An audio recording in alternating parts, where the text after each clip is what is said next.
So this first question is looking at internists wondering about upcoming changes to the CPT manual. Specifically, this individual is curious about the changes to problem management.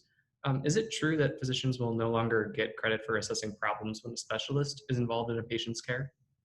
Uh, no, that's not entirely true. And this provider is certainly not the only one who's wondering about all the upcoming changes to the CPT manual and specifically the E&M codes, because we haven't seen changes like this in, over 20 years, really. Wow. So it's been a while.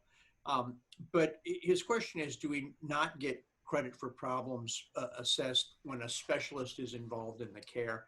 And I think the reason he's probably asking about that is that there is one of the things that the AMA released that tells you that unless you have some additional assessment or care documented when it comes to listing problems that are managed by others, unless you can kind of show them that you did something, they're really not interested in paying you for this. And let me just kind of set the context here a little bit.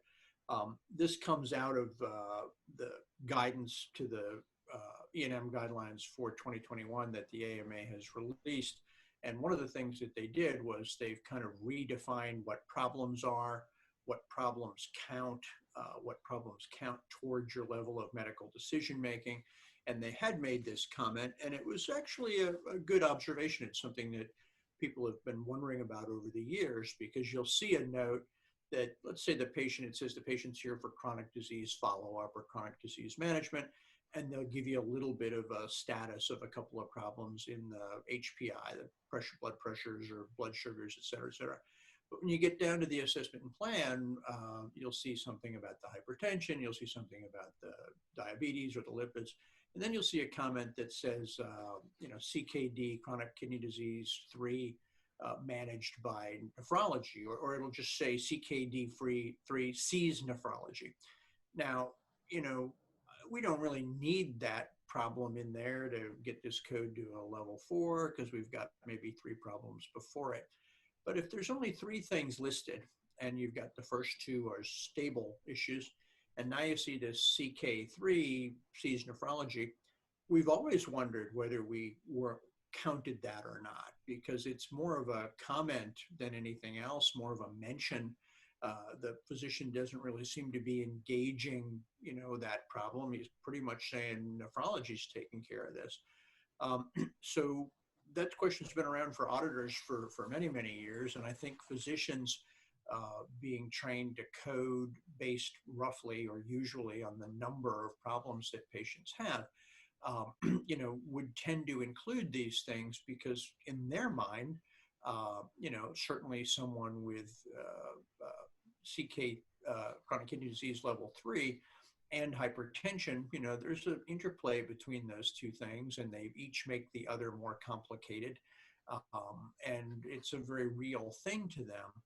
But what the AMA is saying is, unless you kind of show us that this comorbidity that's out there, or this other problem that you're kind of assigning or giving away to somebody else, unless you can show us that there's some work that you're doing today that goes along with that, they're not really interested in counting that.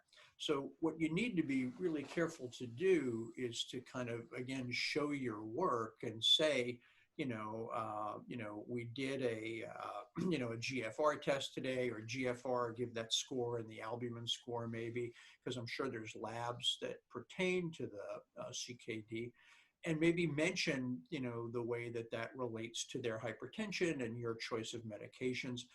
You need to say something in there before you say something as simple as, sees nephrology or will see nephrology next week, because you're in effect just kind of giving it away.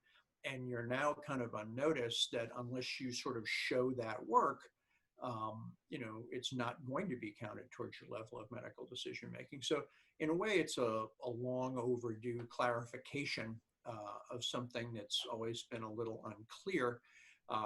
And I guess it's also kind of notice to physicians that, hey, we're happy to count comorbidities and other things that are going on, as long as you show us how it impacts your level of medical decision making. It's good news in a way. The way that the question was read was kind of like, what do you mean I'm not getting credit for that? Yeah. And, that's understandable too. It was just the way I think it was worded that kind of made it sound like that. I think the guy said it hardly seems fair, that wouldn't count. And it only doesn't count if you really aren't doing much. I mean, we see that a lot. We see cardiology, sees cards, sees pulmonology.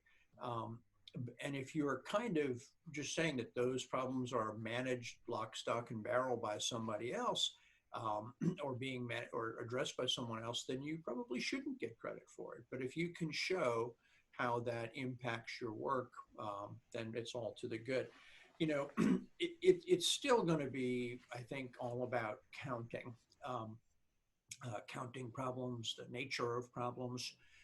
There's another one, kind of a one-liner in here that relates to that, where they tell you that simple referrals to someone else aren't going to be counted either, and that's another case where they're not. All of those situations aren't the same. If a patient comes into you and the HPI says they're here for a referral to OB for something or other, and then down in the assessment and plan, it says referral provided to OB. And there's really no mention of even the OB issue. They're not going to count that. If the patient comes in with a complaint or a problem, a bleed or some kind of a symptom that's OB in nature, and you ask some questions about it and you do an exam, and then you get to the assessment and you plan and you say, we found this and such, we're going to order this and such a lab, but we're also going to refer it to OB to see what they think of it. That's a completely different animal because you've worked that one up. You've kind of done what you think you can do, and your answer is, I think we better have a specialist look at this, as opposed to somebody who just walks in the door and says, I need a referral to so-and-so because my health plan insists upon that. So that's another case of the AMA clarifying things where they kind of say referrals won't count, but you have to take into consideration the circumstances because they're not all the same. Some of them are the easy version and some of them are the after some workup, we've decided that that's the answer. There's a whole lot of things that are in that release or pre-release, if you will, that the AMA put out that physicians are going to have to get used to in that assessment and plan. Because as I said, you know that the new rules in 2021 are going to be that you can code by medical decision making or you can code by time. And setting time aside for the moment, the decision making piece is still going to be about the number and the nature of problems. And now they're making it a little bit more clear that they want to know the extent of your involvement. It's long not been enough to just name things. They've always wanted you to say stable, continue thus and such, or worsening, or exacerbated, or progressing. But now in some circumstances, you may need to do a little bit more. And if you don't mind me just kind of going forward with this a little bit, only because I know that this is still in the same sort of spirit of what this person is asking.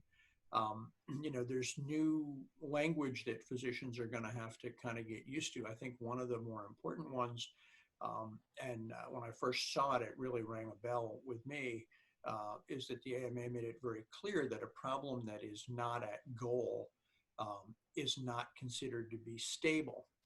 And what's kind of interesting about that is that, your previous choices to describe problems that weren't stable, the ones that they kind of offered you up in some of the language, and CMS shared that same language, was, worsening, exacerbated, progressing, poorly controlled, uncontrolled, that kind of thing. Sometimes physicians said it, sometimes they don't. We always recommend that they do. But there are some problems that they're not really worsening. They're not getting worse. They're not really uncontrolled, but they aren't where you want them. They're not at goal. They're not really where you need them to be. And until they came out and said that, that problems not at goal equal kind of problems that are worsening or exacerbated, or actually what they said was that they're not stable, which pitches them into the other camp of the poorly controlled, uncontrolled, et cetera, et cetera. So those are going to be counted as, 2 brownie points, if you will, the way that they way that they score those things, as opposed to one. So that's another kind of set of language or words that providers are going to have to get used to. But it's an important one because it happens pretty regularly. You're not. It's not stable. I mean, it's not unstable, but it still requires work. It might require additional medication. It might require changes in medication, and it's just not what the easiest version of describing it might be. So I know that was a lot for that one question, but it all seems kind of related to me.